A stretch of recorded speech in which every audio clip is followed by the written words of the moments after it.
Terus satu, teman kalian membutuhkan wifi, ya, bukan wifi seperti yang dikatakan tadi, ya.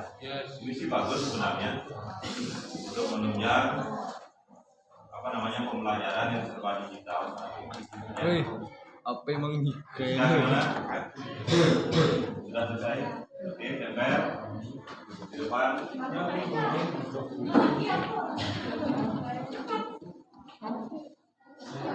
Dibacakan langsung sekarang. Seperti apa yang diimpikan. Ayo dibacakan rekamannya yang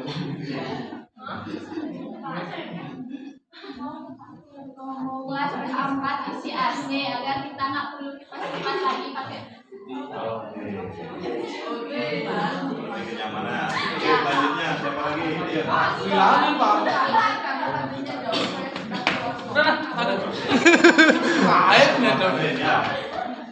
Ada lagi yang mau memberikan sesuatu? Ada? Woi, nabung ngeceng aja ada. Lagi nyanyikan nggak? Suliga. Sugi aja Pak. Noh, ini kengken nih. Nyanyikan nggak? Sisu dulu. Kira-kira impiannya dilakukan.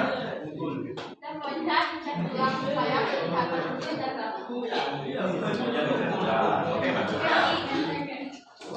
Berarti Artinya segala impian yang kalian inginkan ini, ya, akan coba dipenuhi. Ya, akan coba dipenuhi. Entah prioritasnya yang mana, ya, ini demi kenyamanan kalian dalam proses pembelajaran. Ya, mungkin wifi-nya dulu, mungkin AC-nya dulu, atau yang lainnya. Ya, tapi setelah impian kalian ini kalian dapati atau kalian terpenuhi, dengan catatan semua proses pembelajaran lebih berjalan lebih baik lagi daripada yang sekarang. Ya, itu yang pertama. Yang kedua tentang keyakinan kita.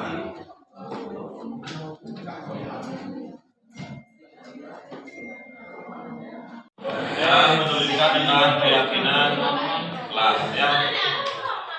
Dari beberapa yang kalian tulis ini, yang termasuk nilai nanti sebagai keyakinan atau kesepakatan kelas. Pak ambil dua. Yang pertama, siswa hadir tepat waktu, sopan santun dan saling menghargai. Ya. Yang kedua, disiplin akan waktu karena awal dari kesuksesan adalah kedisiplinan. Ya. Kenapa Pak ambil kedua ini? Karena tidak tiga. Nanti akan menentukan kelas itu seperti apa. Ya. Kalau yang lainnya ini tentang kalau itu pribadi kalian saja, tidak bisa dipakai oleh orang lain. Ya. Kalau yang keduanya ini bisa disepakati. Bisa disepakati tentang disiplin tepat waktu ini? Bisa? Bisa. Oke. Artinya keyakinan kelas kita di 11 PH 4 tetap menerapkan kedisiplinan, yakni tentang waktu. Ya. Oke.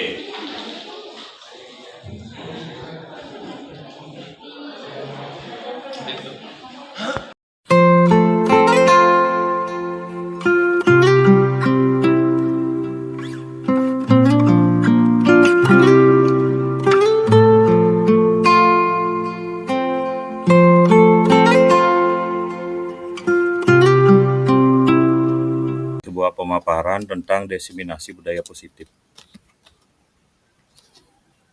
Selamat pagi Bapak Ibu dan rekan-rekan guru semua yang hebat. Assalamualaikum warahmatullahi wabarakatuh.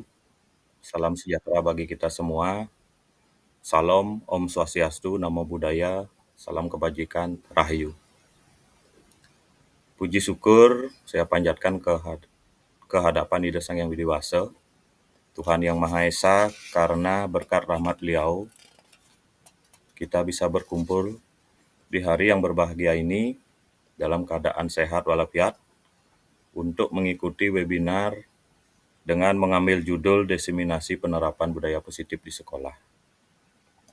Yang terhormat, Bapak Iwayan Suwardana yang sudah bisa hadir selaku pengawas sekolah SMK Dinas Pendidikan dan Kepemudaan Provinsi Bali. Yang saya hormati Bapak Ian Sumadi selaku Kepala Sekolah di SMK Negeri 1 Tegalalang, instansi tempat saya mengajar juga. Yang saya hormati rekan-rekan guru di SMK Negeri 1 Tegalalang, rekan-rekan guru di SMK Negeri 2 Tegalalang, rekan guru di SMK Negeri 1 Payangan, rekan guru di SMK Negeri 1 Tampak Siring, yang saya banggakan. Izin share screen biar mempermudahkan untuk materi yang akan dipaparkan hari ini.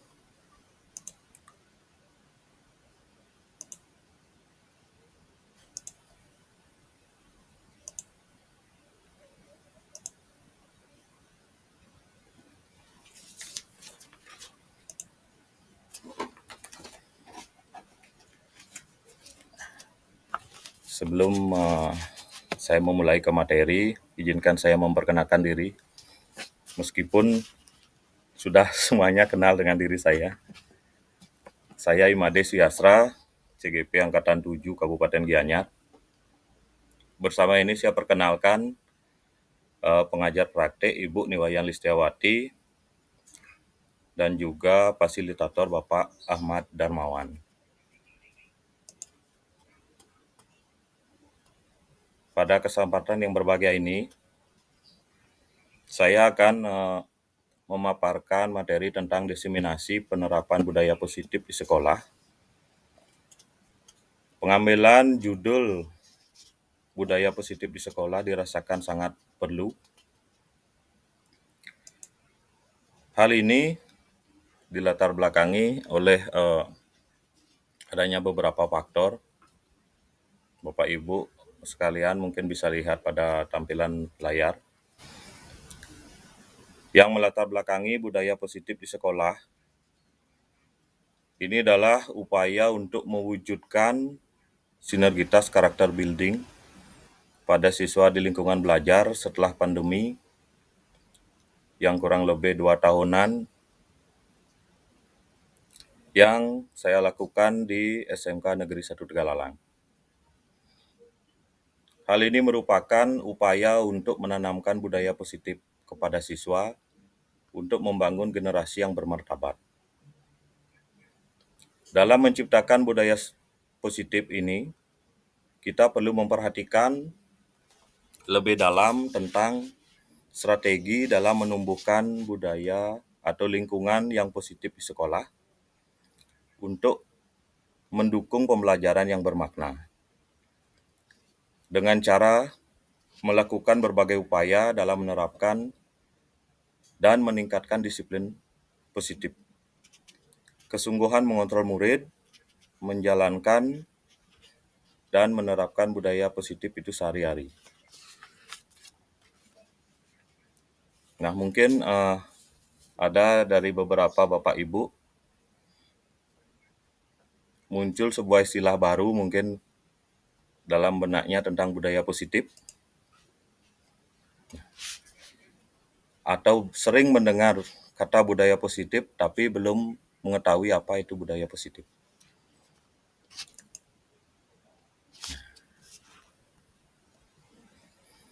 Budaya positif sesungguhnya merupakan suatu pembiasaan yang bernilai positif yang di dalamnya mengandung sejumlah kegiatan yang mampu menumbuhkan karakter murid. Budaya positif perlu dibangun dalam suatu kelas dengan menerapkan nilai-nilai kebajikan yang sifatnya universal. Untuk mewujudkan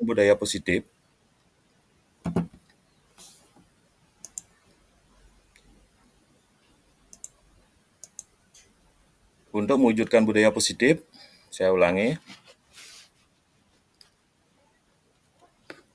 harus dilakukan sejak dini. Mengingat dalam proses membutuhkan waktu yang lama dan konsisten dari setiap stakeholder yang ada. Di lingkungan sekolah, guru dapat menerapkan budaya positif seperti bekerja sama atau kolaborasi dengan rekan sejawat, berinteraksi secara akrab dengan peserta didik, menerapkan sikap disiplin dan bertanggung jawab, serta menjadi teladan bagi peserta didik.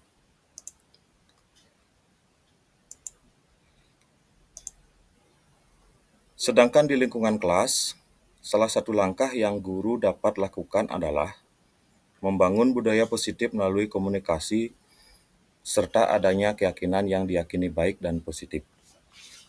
Nah, demikian kalau dilihat dari segi pengertian budaya positif mencakup kepada beberapa hal di sana. Baik, saya lanjutkan. Dalam budaya positif, hal yang paling berperan ini adalah menumbuhkan nilai-nilai kebajikan yang sifatnya universal. Yang dimaksud dengan nilai kebajikan yang sifatnya universal ini adalah sifat positif manusia yang merupakan tujuan mulia yang ingin dicapai setiap individu yang sifatnya menyeluruh. di setiap kalangan manusia tanpa memikirkan ras, suku, agama, maupun golongan dari manusia tersebut. Kesemua nilai kebajikan yang sifatnya universal sesungguhnya sudah tertuang ke dalam 6 dimensi profil pelajar Pancasila. Nah, ke-6 dimensi ini sekiranya Bapak Ibu semuanya sudah mengetahui, di layar juga saya sudah share screen di sana. Ke-6 dimensi dalam profil pelajar Pancasila ini, yang pertama ada beriman, bertakwa kepada Tuhan Yang Maha Esa, dan berakhlak mulia. Murid dengan dimensi profil yang pertama ini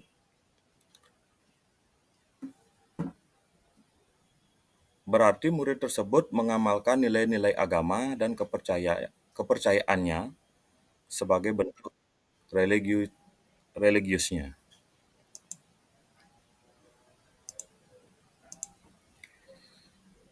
Percaya dan menghayati keberadaan Tuhan serta memperdalam ajaran agamanya yang tercermin dalam perilaku sehari-hari sebagai bentuk penerapan pemahaman terhadap ajaran agamanya. Kalau di sekolah ini bisa diterapkan dari siswa baru sampai di sekolah, rekan-rekan guru sudah mengumpulkan dan diajak untuk berdoa bersama. Nah, ini salah satu penerapan dari dimensi yang pertama. Kemudian dimensi yang kedua dari profil pelajar Pancasila ini adalah berkebinekaan global.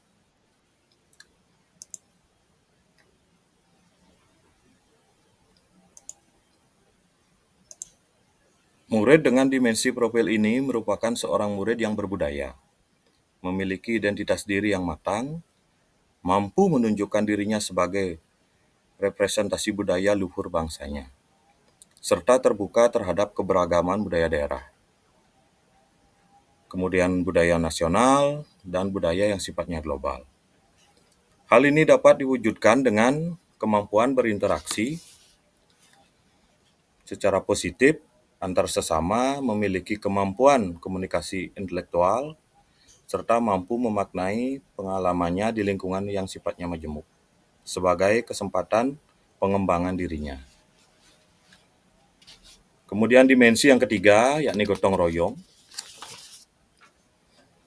Seorang murid yang memiliki dimensi gotong royong, berarti murid tersebut mampu berkolaborasi dengan orang lain dan secara proaktif mengupayakan pencapaian kesejahteraan dan kebahagiaan orang-orang yang ada di dalam masyarakat. Murid tersebut juga sadar bahwa ia tidak hidup sendiri, memiliki kesadaran diri sebagai bagian dari kelompok,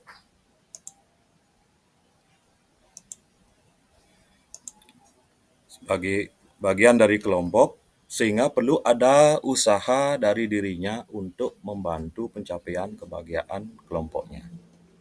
Nah, di sini banyak ada kolaborasi.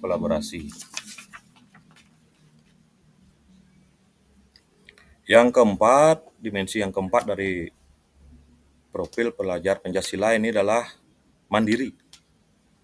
Seorang murid yang memiliki dimensi mandiri berarti murid tersebut mempunyai prakarsa atas pengembangan diri dan prestasinya didasari pada pengenalan kekuatan serta keterbatasan dirinya dalam situasi yang dihadapi. Murid juga bertanggung jawab atas proses dan hasilnya. Murid yang memiliki dimensi ini juga mampu mengelola dirinya sendiri, baik pikiran, perasaan, tindakan, untuk mencapai tujuan pribadinya ataupun tujuan bersama. Kemudian dimensi yang kelima, bernalar kritis. Seorang murid yang memiliki dimensi bernalar kritis, berarti murid tersebut mampu menggunakan kemampuan nalar dirinya, baik dalam proses informasi, evaluasi, hingga menghasilkan suatu keputusan yang tepat untuk mengatasi persoalan yang dihadapinya. Murid tersebut mampu menyaring informasi, mengolahnya,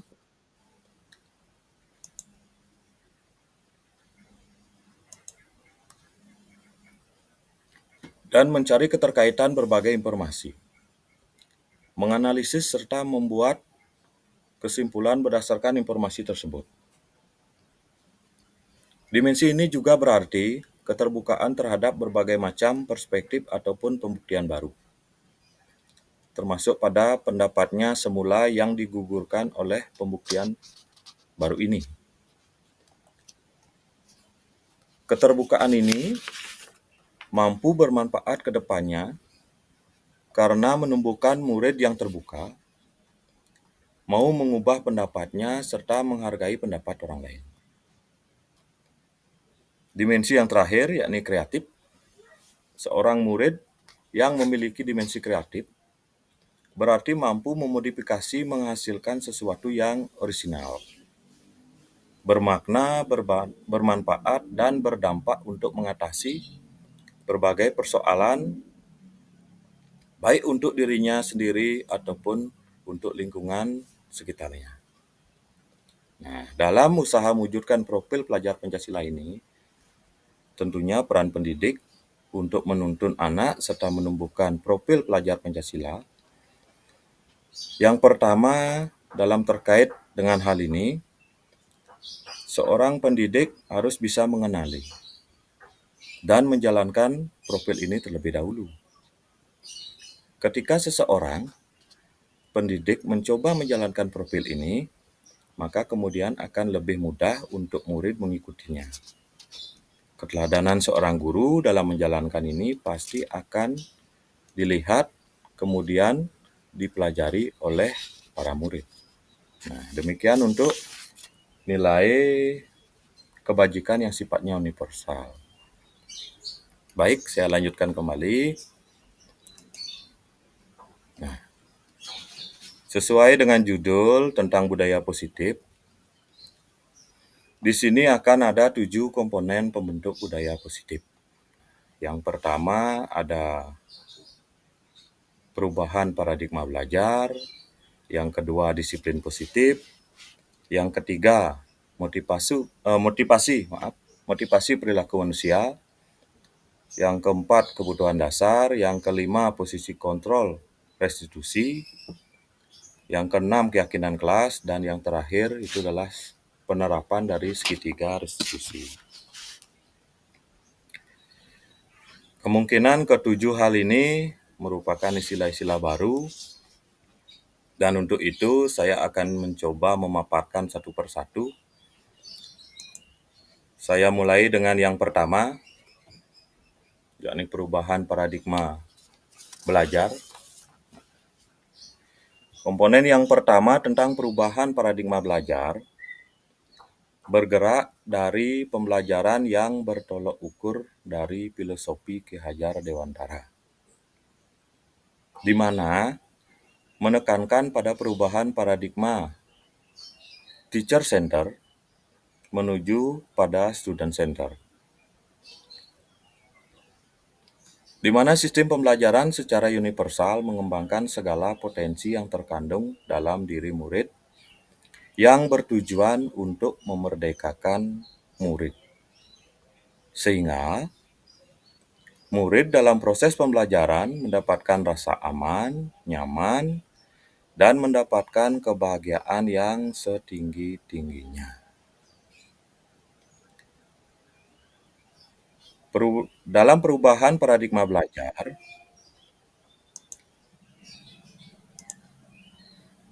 guru bukanlah sebagai sumber ilmu, melainkan hanya sebagai fasilitator yang mendampingi dan memfasilitasi murid dalam mengembangkan potensinya. Untuk membangun budaya yang positif, sekolah perlu menyediakan lingkungan yang positif, aman, nyaman, agar murid-murid mampu berpikir, bertindak, dan mencipta dengan merdeka, mandiri, dan bertanggung jawab. Salah satu strategi yang perlu ditinjau ulang adalah bentuk disiplin yang dijalankan selama ini di sekolah. Karena bentuk disiplin positif harus berasal dari rasa sadar murid atau unsur intrinsiknya, dan bukan berasal dari paksaan orang lain atau unsur ekstrinsik yang berasal dari luar. Demikian untuk perubahan paradigma belajar. Selanjutnya akan saya lanjutkan dengan komponen yang kedua, yakni tentang disiplin positif. Komponen pembangun budaya positif yang kedua, yakni disiplin positif, bertolak ukur dari pemikiran Ki Hajar Dewantara. Ini sejalan dengan pandangan Diana Goosen dalam bukunya Resurrection School Discipline tahun 2001. Dayan menyatakan bahwa arti dari kata disiplin berasal dari bahasa Latin disciplina, yang artinya belajar. Kata disiplin juga berasal dari akar kata yang sama dengan disciple, atau yang diartikan murid atau pengikut. Untuk menjadi seorang murid atau pengikut, seorang harus paham betul alasan mengapa mereka mengikuti suatu aliran atau ajaran tertentu. Sehingga motivasi yang terbangun adalah motivasi intrinsik, bukan berupa motivasi yang sifatnya ekstrinsik. Jika dijabarkan, yang dimaksud dengan disiplin positif adalah pendekatan mendidik anak untuk melakukan kontrol diri dan pembentukan kepercayaan diri sehingga mereka bisa berlaku yang bertanggung jawab terhadap apa yang dilakukan, karena segala tindakan berdasarkan pada nilai-nilai kebajikan yang sifatnya universal.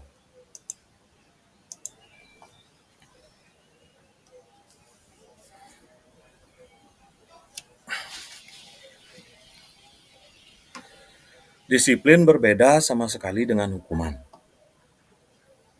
Meskipun disiplin sering diterapkan menggunakan teknik hukuman.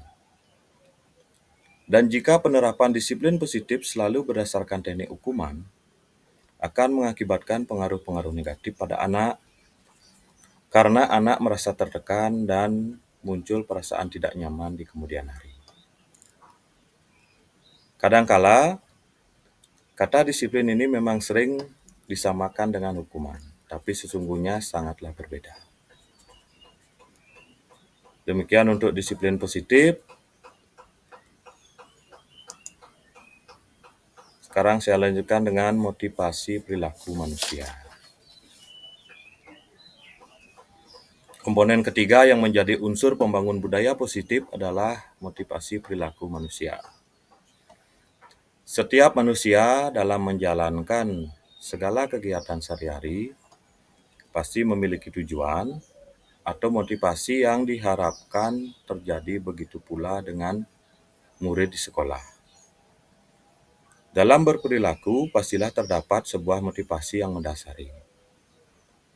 Bukan saja murid, kita sebagai pengajar pun pasti memiliki motivasi. Dalam pembelajaran budaya positif terdapat 3 motivasi yang mendasari seorang manusia dalam berperilaku. Yang pertama, untuk menghindari ketidaknyamanan atau hukuman. Ini motivasi yang pertama dan merupakan motivasi terendah dari motivasi perilaku manusia. Biasanya orang yang motivasi perilakunya untuk menghindari hukuman atau ketidaknyamanan akan bertanya, apa yang akan terjadi apabila saya tidak melakukannya?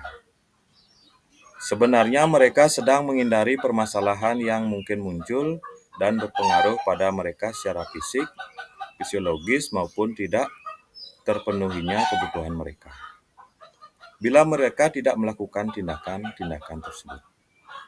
Nah, di sini ada untuk yang pertama ini sengaja menghindari sebuah hukuman-hukuman, ya. Kemudian yang kedua, motivasi yang kedua ini adalah untuk mendapatkan imbalan. atau penghargaan dari orang lain. Satu tingkat di atas motivasi yang pertama, yakni motivasi tentang hukuman. Di sini orang berperilaku untuk mendapatkan imbalan atau penghargaan dari orang lain. Orang dengan motivasi ini akan bertanya, apa yang akan saya dapatkan apabila saya melakukannya? Nah, muncul pertanyaan seperti itu. Mereka melakukan sebuah tindakan untuk mendapatkan pujian dari orang lain, yang menurut mereka penting dan mereka letakkan dalam dunia berkualitas mereka. Mereka juga melakukan sesuatu yang mendapatkan hadiah, pengakuan, atau imbalan. Nah, itu untuk motivasi yang kedua. Sedangkan motivasi yang ketiga, dalam motivasi perilaku manusia, ini adalah untuk menjadi orang yang mereka inginkan dan menghargai diri sendiri dengan nilai-nilai yang mereka percayai. Orang dalam motivasi ini akan bertanya, akan menjadi orang yang seperti apa bila saya melakukannya? Nah, muncul pertanyaan seperti itu. Mereka melakukan sesuatu karena nilai-nilai yang mereka yakini dan mereka hargai, serta mereka melakukan karena mereka ingin menjadi orang yang melakukan nilai-nilai yang mereka yakini tersebut. Ini adalah motivasi yang akan membuat seseorang merasa disiplin yang sifatnya positif, karena motivasi berperilakunya bersifat internal, muncul dari dalam dirinya sendiri, dan bukan dari orang lain atau eksternal.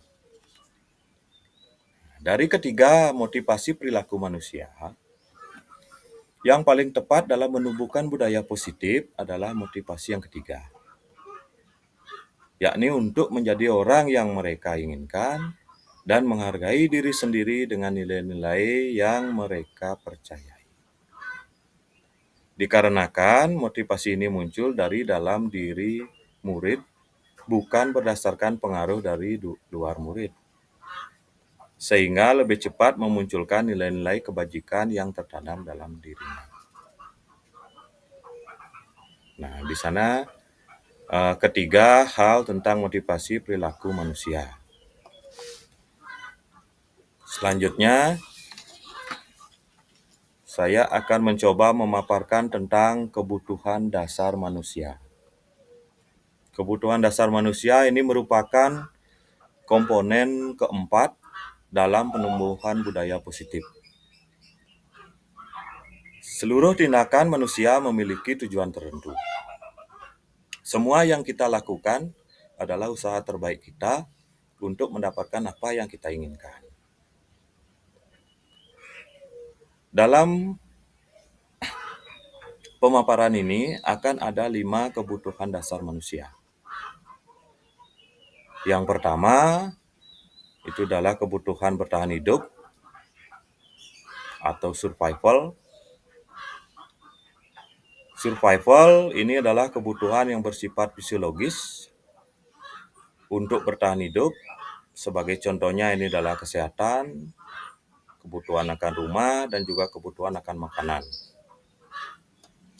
Kebutuhan biologis sebagai bagian dari proses reproduksi, termasuk kebutuhan untuk tetap bertahan hidup. Komponen fisiologis pada kebutuhan ini meliputi kebutuhan akan perasaan aman. Nah, ini untuk yang pertama ini khusus kepada bagian fisiologisnya. Kemudian yang kedua, sebagai kebutuhan dasar manusia ini adalah kebutuhan akan kasih sayang dan rasa diterima, atau love atau belonging. Kebutuhan ini dan 3 kebutuhan berikutnya adalah kebutuhan fisiologis. Kebutuhan psikologis. Kebutuhan untuk disayangi dan diterima meliputi kebutuhan akan hubungan dan koneksi sosial. Kebutuhan untuk memberi dan menerima kasih sayang, dan kebutuhan untuk merasa menjadi bagian dari suatu kelompok. Kebutuhan ini juga meliputi keinginan untuk tetap terhubung dengan orang lain, seperti teman, keluarga, pasangan hidup, teman kerja, dan kelompok di mana kita tergabung. Anak-anak yang memiliki kebutuhan dasar kasih sayang dan rasa diterima yang tinggi biasanya ingin disukai dan diterima oleh lingkungannya. Mereka juga akrab dengan orang tuanya. Biasanya mereka belajar karena suka pada gurunya. Nah, mungkin Bapak Ibu melihat pada saat Bapak Ibu memberikan pelajaran, ternyata anak sangat antusias mengikuti. Kemungkinan kebutuhan dasar yang kedua ini yang sangat tinggi dimiliki oleh anak tersebut. Karena bagi mereka, guru, teman sebaya sangatlah penting. Mereka biasanya suka bekerja dalam kelompok.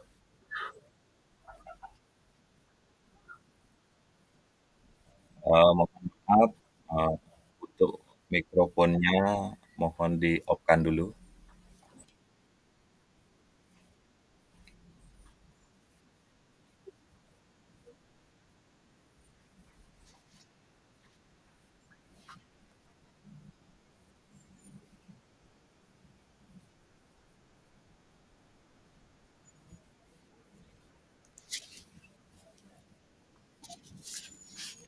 Mohon maaf Ibu Murni Asih, mikrofonnya di-off-kan dulu nih.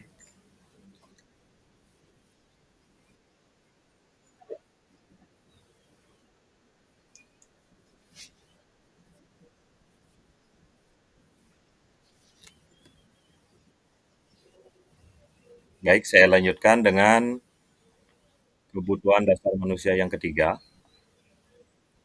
Kebutuhan dasar manusia yang ketiga berupa penguasaan atau power.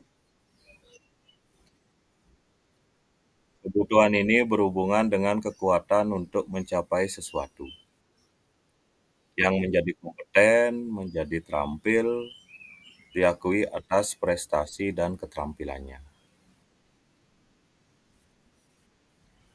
Kebutuhan ini meliputi keinginan untuk dianggap berharga, bisa membuat perbedaan, bisa membuat pencapaian, kompeten, diakui, dan dihormati. Ini meliputi self-esteem dan keinginan untuk meninggalkan pengaruh. Anak-anak yang memiliki kebutuhan dasar akan penguasaan yang tinggi biasanya selalu ingin menjadi pemimpin. Mereka juga suka mengamati sebelum mencoba hal baru dan merasa kecewa bila melakukan kesalahan.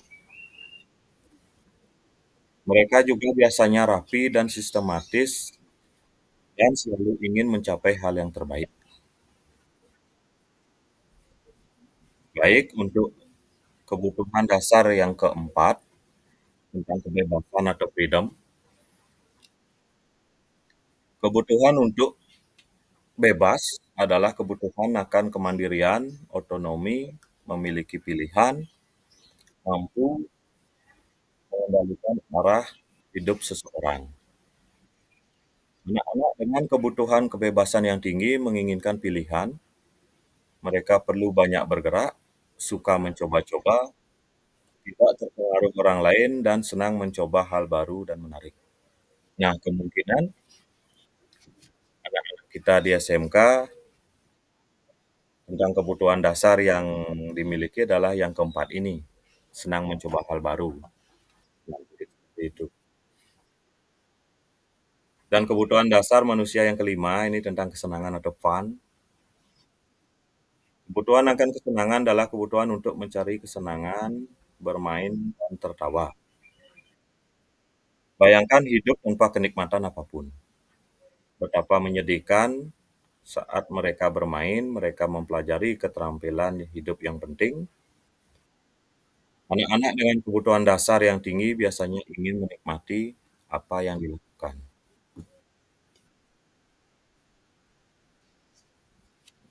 Mereka juga bisa berkonsentrasi tinggi saat mengerjakan hal yang disenangi. Mereka suka permainan dan suka mengoleksi barang, suka bergurau, suka melucu, dan juga menggemaskan. Bahkan saat mereka bertingkah laku buruk, mereka masih bisa terlihat lucu. Jadi untuk kebutuhan yang kelima. Maka dari apa yang saya paparkan tadi, ketika kita mendapatkan apa yang kita inginkan, sebetulnya saat itu kita sedang memenuhi satu atau lebih kebutuhan dasar kita. Ketika seorang murid melakukan suatu perbuatan yang bertentangan dengan nilai kebajikan atau melanggar peraturan, hal itu sebenarnya dikarenakan mereka gagal memenuhi kebutuhan dasar mereka. Demikian tentang 5 kebutuhan dasar.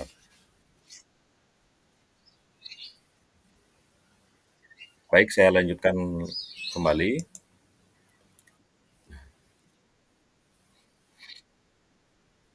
Unsur membangun budaya positif di sekolah yang kelima, ini adalah 5 posisi kontrol guru, di mana salah satu bentuk budaya positif yang dapat diterapkan dan dikembangkan di sekolah adalah menerapkan disiplin positif.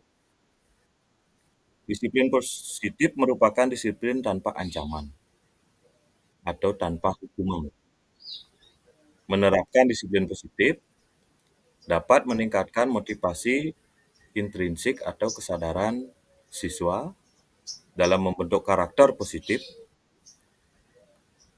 Disiplin positif ketika guru tepat dalam memilih posisi dalam restitusi 5 posisi kontrol. Disiplin positif baru-baru ini menjadi sebuah praktik baik di dunia pendidikan, terutama di sekolah yang dirasakan memberikan dampak positif bagi murid di sekolah. Dengan menerapkan disiplin positif di sekolah, diharapkan murid mampu mengembangkan perilaku positif serta menumbuhkan motivasi intrinsik murid.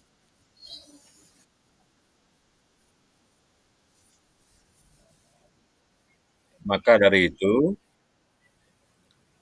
guru perlu meninjau kembali penerapan disiplin di ruang kelas yang selama ini berlangsung.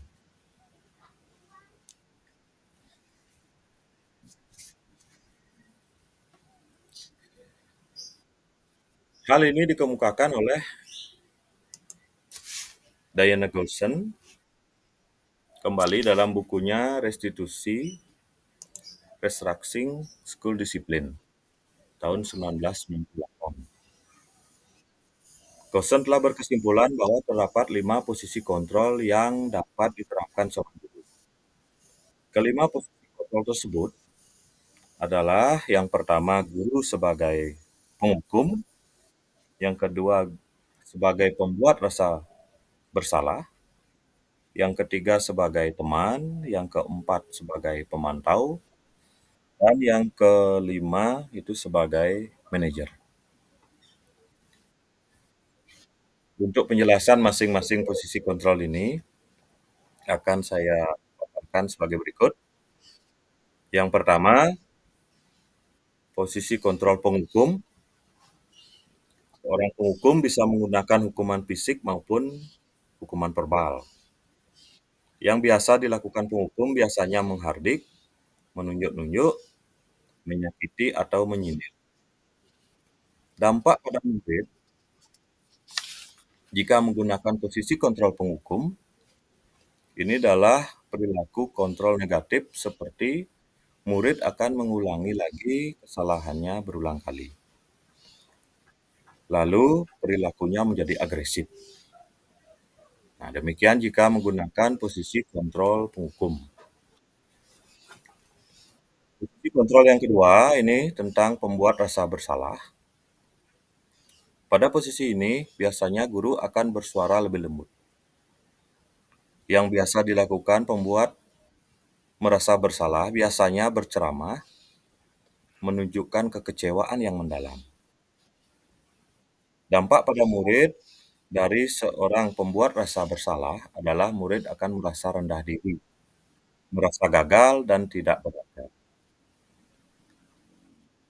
Karena beberapa hal negatif dari posisi kontrol yang pertama dan kedua, yakni penghukum dan orang merasa bersalah, sehingga menyebabkan murid mendapatkan sebuah identitas gagal.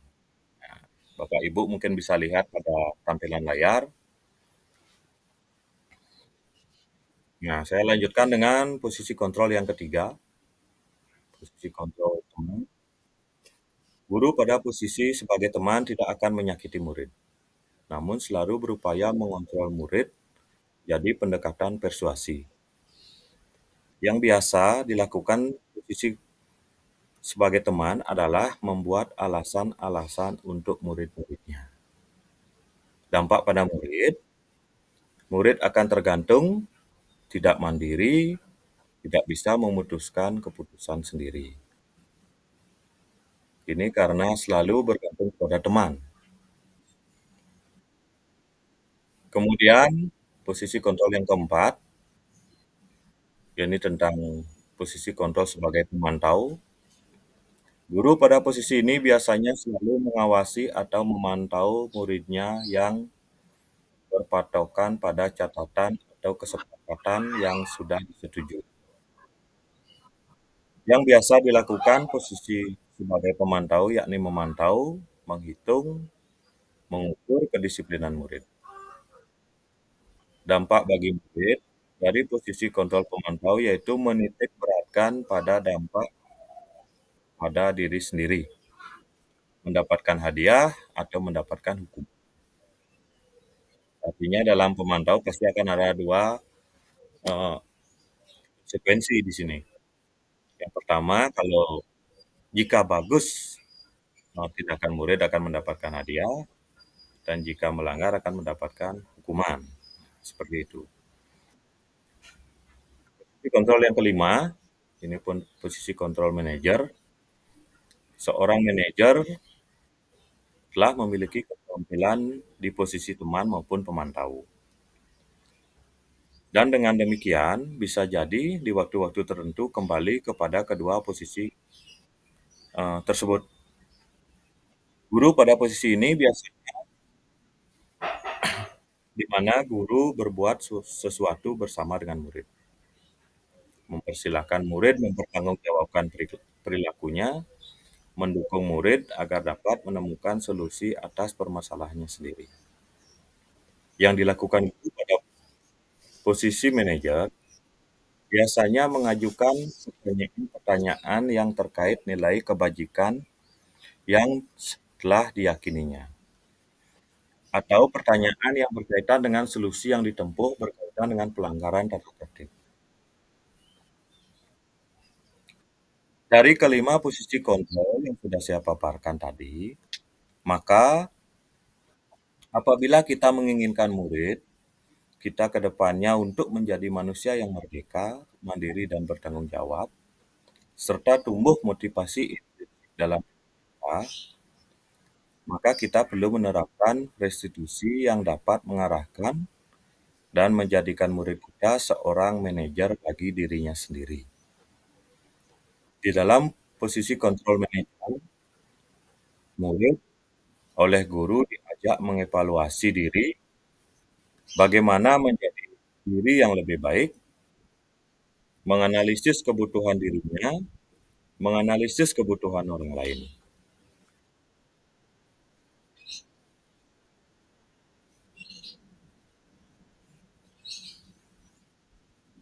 Di sini penekanan bukan pada kemampuan memberikan konsekuensi kepada murid, tetapi guru dapat berkolaborasi dengan murid bagaimana memperbaiki kesalahan yang ada.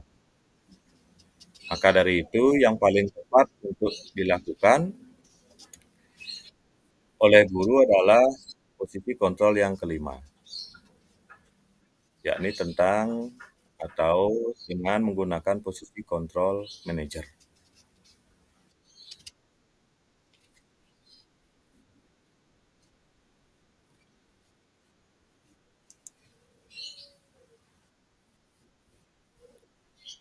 Baik, sebelum saya lanjutkan, saya mohon kepada Ibu Murniasih untuk mengaktifkan mikrofonnya dulu.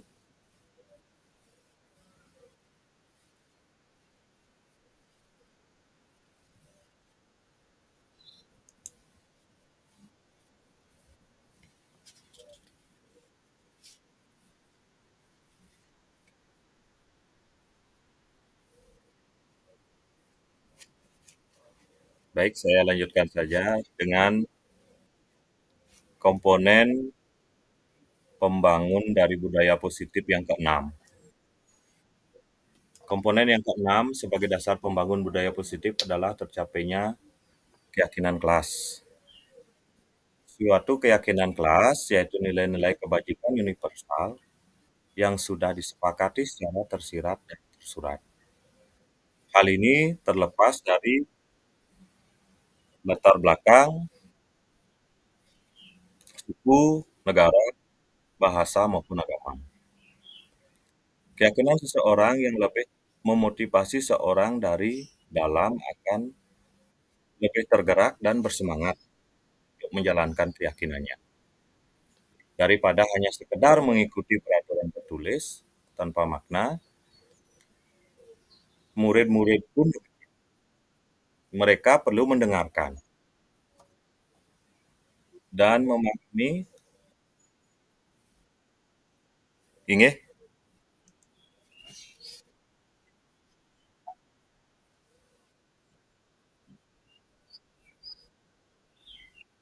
inggih, inggih.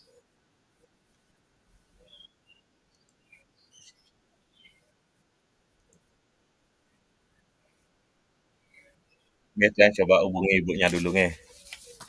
Nggih, Pak Wayan. Karena Tiang sudah berkali-kali tadi mengatakan, oh di sini sudah off ibunya. Oh, nggih, nggih, nggih, Tiang lanjutkan. Tiang ulangi dengan keyakinan kelas yang merupakan komponen pembangun dari budaya positif yang keenam. Suatu keyakinan kelas yakni nilai-nilai kebajikan yang universal yang disepakati secara tersirat dan tersurat. Lepas dari latar belakang suku, negara, bahasa, maupun agama. Keyakinan seseorang yang lebih memotivasi seseorang dari dalam akan lebih tergerak dan bersemangat untuk menjalankan keyakinannya. Daripada hanya sekedar mengikuti serangkaian peraturan tertulis tanpa makna. Murid-murid pun demikian. Mereka perlu mendengarkan dan memahami arti sesungguhnya tentang peraturan yang diberikan. Apa nilai kebajikan di balik peraturan tersebut? Apa tujuan utamanya? Dan menjadi tidak tertarik atau takut sehingga hanya sekedar mengikuti serangkaian peraturan yang mengatur mereka tanpa memahami tujuan mulianya. Tantangan yang dihadapi terkait keyakinan kelas adalah dalam hal menanamkan keyakinan kelas pada peserta didik untuk menumbuhkan motivasi intrinsik dalam diri peserta didik. Mindset yang sudah tertanam selama ini adalah peraturan bukan keyakinan. Nah, ini berbeda, peraturan berbeda dengan keyakinan. Yang sebagai dasar biasanya untuk peserta didik bertindak. Mematuhi peraturan dengan tujuan untuk menyenangkan dan mendapatkan nilai baik dari guru, serta berlaku sesuai aturan hanya agar tidak mendapatkan hukuman atau menghindari ketidaknyamanan. Sehingga untuk mengubah mindset peserta didik dan mengubah orientasi tindakan mereka dari motivasi ekstrinsiknya atau dari luar ke motivasi intrinsik, yakni dari dalam diri murid, inilah yang menjadi tantangan utama. Perlu banyak waktu untuk berproses, berkomitmen untuk mewujudkannya. Berkaitan dengan penyusunan keyakinan kelas, dan tantangan yang dihadapi terkait penerapan keyakinan kelas, perlu adanya rencana tindak lanjut sebagai berikut. Yang pertama, melakukan pembiasaan dalam penerapan keyakinan kelas di awal pertemuan. Yang kedua, membuka ruang komunikasi dengan peserta didik untuk mengakomodasikan kebutuhan. Yang ketiga, membiasakan diri untuk mengambil posisi kontrol sebagai manajer. Dan yang keempat, melakukan penanganan permasalahan peserta didik dengan segitiga restitusi. Untuk segitiga restitusi mungkin nanti saya akan paparkan lebih detail. Dan untuk pembentukan keyakinan kelas, sesungguhnya sudah saya lakukan pada kelas-kelas yang saya ampu pada Mapel Bahasa Indonesia untuk menumbuhkan budaya-budaya positif. Saya membebaskan para siswa di sana untuk mengeluarkan segala macam unek-unek yang ada dalam benaknya. Dia menginginkan kelas seperti apa. Tapi tidak terlepas dari penanaman nilai-nilai kebajikan yang sudah ada atau nilai-nilai kebajikan yang sifatnya universal. Sebagai contoh, di kelas 11 PH5, siswa di sana menginginkan atau dia meyakini tentang keyakinan kelas ini. Siswa mempunyai harapan ke depannya. Yang pertama, pembelajaran itu tetap serius, tapi santai dengan semangat belajar yang tinggi. Kemudian yang kedua, mereka berkomitmen pembelajaran dilakukan dengan disiplin yang positif. Sebagai contoh, dengan selalu datang tepat waktu ke kelas. Nah, ini contoh yang sudah saya terapkan di kelas yang saya ampu. Dan saya harapkan kepada rekan-rekan guru yang lain juga menerapkan seperti ini, sehingga muncul nantinya kenyamanan antara siswa atau murid dengan guru dan juga dengan pihak sekolah. Baiklah, mungkin untuk keyakinan mungkin seperti itu yang bisa saya paparkan. Sekarang saya lanjutkan dengan segitiga restitusi. Segitiga restitusi ini merupakan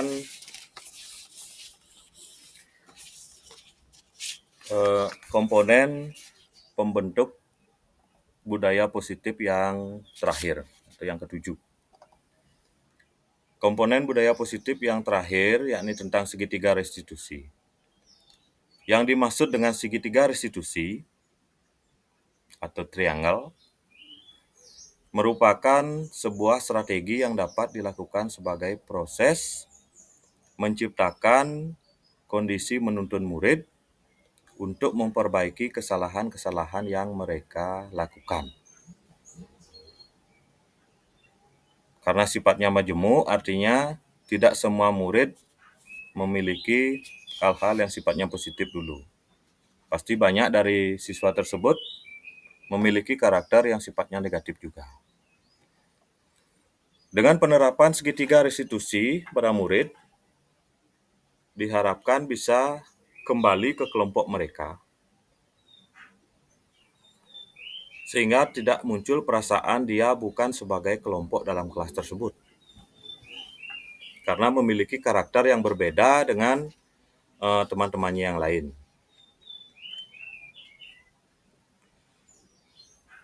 Dan tujuan dari segitiga restitusi ini juga, selain mengembalikan siswa yang bermasalah ke kelompok mereka, juga untuk yang telah memiliki karakter yang kuat, serta bisa memperbaiki kesalahan-kesalahan yang pernah dilakukan. Untuk penerapan segitiga restitusi, diharapkan juga mampu meningkatkan motivasi murid untuk lebih baik sepanjang hidupnya, Dan motivasi tersebut muncul dari dalam diri sendiri. Dan bukan karena faktor takut maupun mengharapkan imbalan. Kalau sudah muncul dari dalam diri murid tersebut, otomatis ini akan diyakini selanjutnya. Menjadi sebuah keyakinan yang berlanjut tanpa terpengaruh oleh faktor-faktor luar.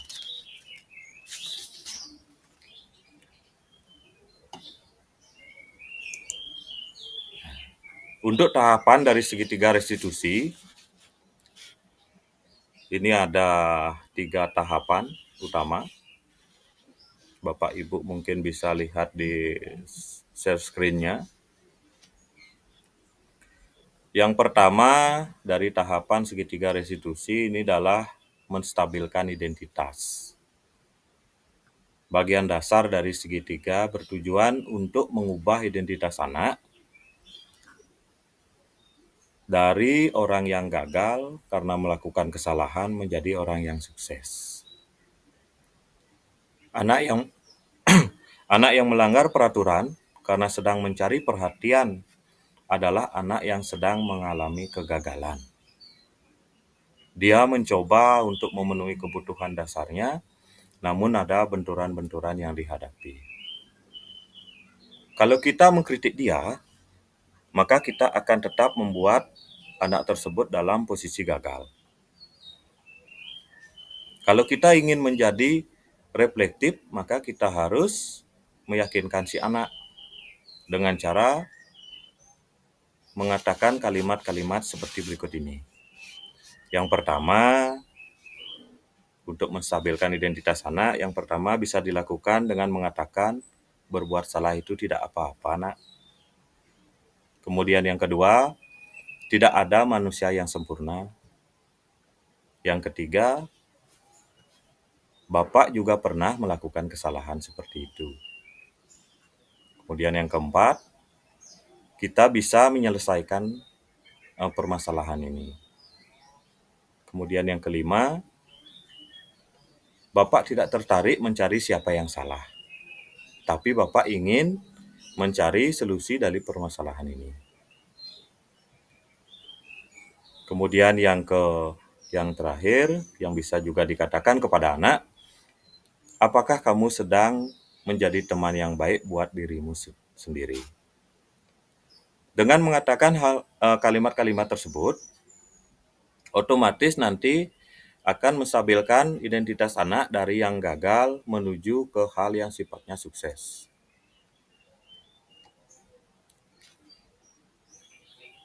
Tahapan segitiga restitusi yang kedua,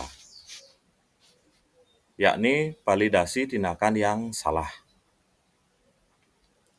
Setiap tindakan kita dilakukan dengan suatu tujuan, yakni memenuhi kebutuhan dasar. Seperti tadi saya paparkan ada 5 kebutuhan dasar manusia. Inilah yang melatar belakangi sebuah tujuan yang akan dilakukan. Kalau kita memahami kebutuhan dasar apa yang mendasari sebuah tindakan, kita akan bisa melakukan atau menemukan cara-cara paling efektif untuk memenuhi kebutuhan tersebut. Menurut teori kontrol, semua tindakan manusia, baik ataupun perbuatan yang buruk, pasti memiliki maksud dan tujuan tertentu. Seorang guru yang memahami teori kontrol pasti akan mengubah pandangan dari teori stimulus respon ke cara berpikir proaktif yang mengenali tujuan dari setiap tindakannya. Kita mungkin tidak suka sikap seseorang yang terus-menerus merengek, tapi bila sikap itu mendapat perhatian kita, maka itu telah memenuhi kebutuhan anak tersebut. Kalimat-kalimat yang mungkin terdengar asing buat guru, namun bila dikatakan dengan nada tanpa menghakimi akan memvalidasi kebutuhan mereka. Kalimat-kalimat yang bisa dikatakan saat memvalidasi tindakan yang salah pada tahapan segitiga restitusi. Yang pertama ini seorang guru dapat mengatakan kamu pasti punya alasan mengapa melakukan hal itu.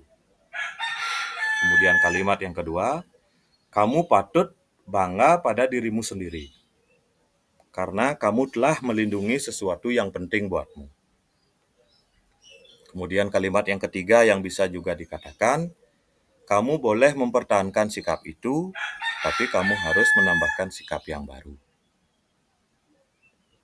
Nah, ini hal-hal yang bisa dilakukan pada saat validasi tindakan yang salah pada bagian segitiga restitusi. Dan tahapan yang ketiga dari segitiga restitusi ini adalah menanyakan keyakinan. Menanyakan keyakinan ini berhubungan dengan keyakinan kelas yang sudah pernah dibuat di kelas tersebut. Menurut teori kontrol, menyatakan bahwa kita pada dasarnya termotivasi secara internal. Ketika identitas sukses telah tercapai dan tingkah laku yang salah telah divalidasi, artinya tahap 1 dan tahap 2 dari segitiga restitusi sudah dilalui, maka anak akan siap untuk dihubungkan dengan nilai-nilai yang dia percaya dan berpindah menjadi orang yang dia inginkan. Pertanyaan-pertanyaan yang akan muncul untuk menanyakan keyakinan dari murid dapat dirumuskan sebagai berikut. Pertanyaan yang pertama, apa yang kita percayai sebagai kelas atau keluarga, Nak? Kemudian yang kedua, apa nilai-nilai umum yang kita telah sepakati? Kemudian yang ketiga, apa bayangan kita tentang kelas yang ideal? Dan yang keempat, kamu mau jadi orang yang seperti apa di kemudian hari? Nah, dengan pertanyaan-pertanyaan ini, seorang siswa akan tergugah pemikirannya dari dalam dirinya sendiri. Bukan kita sebagai guru memaksa anak untuk melakukan sesuatu yang belum tentu anak tersebut mau melakukannya. Dan untuk penerapan segitiga restitusi pun, saya sudah pernah melakukan kepada siswa yang bermasalah atau mempunyai kasus yang terjadi di dalam kelas yang saya ampu. Nah, untuk videonya, penanganan segitiga restitusi ini akan saya tampilkan pada slide berikut. Selamat siang, Dik. Selamat siang, Bapak. Bagaimana kabar Dik kali ini? Baik, Pak. Boleh tahu tidak kenapa Bapak panggil ke sini? Tidak tahu, Pak. Begini anak ya, Olit Bapak panggil ke sini karena tadi Bapak melihat Olit datang terlambat ya, terutama belajar Bapak sendiri bahasa Indonesia. Atau benar begitu, Olit? Benar, Pak. Artinya memang benar Olit sering datang telat ke sekolah, terutama di kelas ya. Kira-kira sering terlambat datang ke kelas itu perbuatan baik atau tidak? Tidak, Pak. Nah sekali ya, terlambat ke kelas merupakan perbuatan yang tidak baik atau bisa dikatakan perbuatan yang salah ya. Tapi semua orang sih pernah membuat suatu kesalahan, termasuk Pak sendiri juga pernah melakukan kesalahan.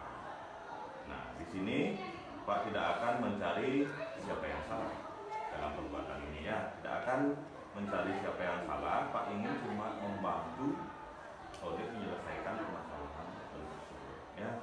Nah sekarang ceritakan kenapa Olit sering datang terlambat ke kelas. Olit tadi malam keasikan main HP sehingga terlambat bangun. Karena gini ya, karena main HP ya, karena main HP malamnya jadi Olit terlambat bangun sehingga menyebabkan terlambat juga datang ke kelas ya. Nah, Olit masih ingat tidak dengan keyakinan kelas kita yang Pak katakan atau kita sepakati di awal? Komitmen, Pak. Ya, sekali ya. Jadi komitmen itu adalah perbuatan yang baik ya, Nak ya. Nah sekarang Bapak tanya, gimana cara Olit untuk tidak terlambat lagi datang ke kelas karena itu merupakan perbuatan yang tidak sesuai dengan komitmen. Tidak main HP sampai malam dan mengatur waktu tidur, Pak. Baru sekali ya. Artinya ada semacam perubahan di sana. Tidak main HP dan mengatur waktu tidur. Yakin udah bisa? Bisa, Pak. Nah, mulai kapan kira-kira Olive akan mengatur waktu tidur? Hari ini, Pak. Baik, berarti mulai hari ini Olive akan berubah menjadi pribadi yang lebih baik lagi, ya, dengan tidak datang terlambat lagi ke kelas. Terima kasih, Nak. Silakan Olive kembali ke kelas. Ya, Pak, pamit, Pak. Om Swastiastu. Tanggapan saya terhadap Pak Made dalam menyelesaikan permasalahan saya dalam hal sering terlambat datang ke kelas, mendapatkan solusi dan pemahaman untuk bisa mengatur mana waktu bermain dan mana waktu tidur. Sehingga pelanggaran yang sudah saya lakukan tidak akan terulang lagi. Om Santi Santi Santi Om. Om Swastiastu. Tanggapan saya terhadap Pak Made dalam menyelesaikan permasalahan saya dalam hal sering terlambat datang ke kelas, mendapatkan solusi dan pemahaman untuk bisa mengatur mana waktu bermain dan mana waktu tidur. Sehingga pelanggaran yang sudah saya lakukan tidak akan terulang lagi. Om Santi Santi Santi Om. Om Swastiastu. Tanggapan saya terhadap Pak Made dalam menyelesaikan permasalahan saya dalam hal sering terlambat datang ke kelas, mendapatkan solusi dan pemahaman untuk bisa mengatur mana waktu bermain dan mana waktu tidur. Sehingga pelanggaran yang sudah saya lakukan tidak akan terulang lagi. Om Santi Santi Santi Om. Om Swastiastu. Tanggapan saya terhadap Pak Made dalam menyelesaikan permasalahan saya dalam hal sering terlambat datang ke kelas, mendapatkan solusi dan pemahaman untuk bisa mengatur mana waktu bermain dan mana waktu tidur. Sehingga pelanggaran yang sudah saya lakukan tidak akan terulang lagi. Om Santi Santi Santi Om. Om Swastiastu. Tanggapan saya terhadap Pak Made dalam menyelesaikan permasalahan saya dalam hal sering terlambat datang ke kelas, mendapatkan solusi dan pemahaman untuk bisa mengatur mana waktu bermain dan mana waktu tidur. Sehingga pelanggaran yang sudah saya lakukan tidak akan terulang.